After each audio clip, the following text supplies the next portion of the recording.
विदेश मंत्री एस जयशंकर ने बुधवार को इस्लामाबाद में एससीओ यानी शंघाई सहयोग संगठन के सम्मेलन में कहा कि व्यापार और संपर्क पहलों में क्षेत्रीय अखंडता और संप्रभुता को मान्यता दी जानी चाहिए और भरोसे की कमी पर ईमानदारी से बातचीत करना जरूरी है।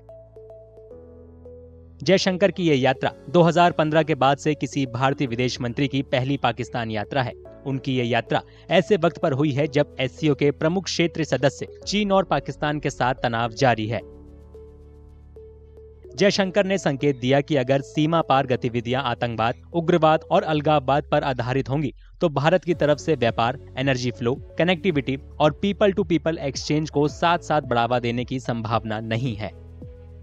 India's foreign minister has made it more than clear several times that his visit to Pakistan is only a multilateral event attending visit, and it has nothing absolutely whatsoever with bilateral relations.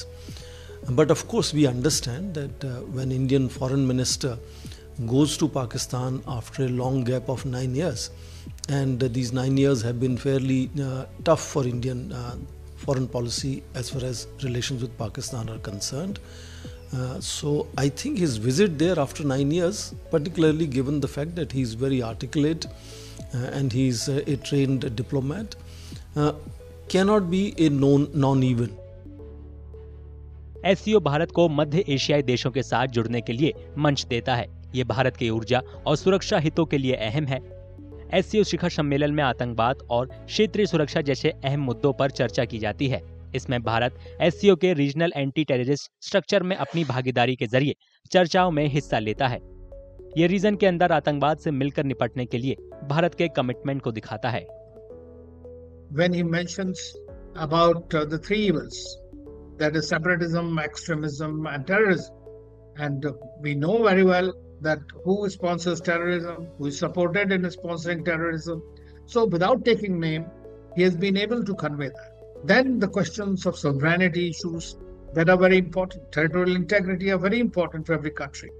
And that's precisely where India has once again told them the same thing. We know that Pakistan had ceded a part of Kashmir to China, and through which now we are seeing the CPEC, the China-Pakistan Economic Corridor that is passing through it, that impinges on Indian sovereignty because the whole of Kashmir is India's integral part. And so therefore we have to say those things.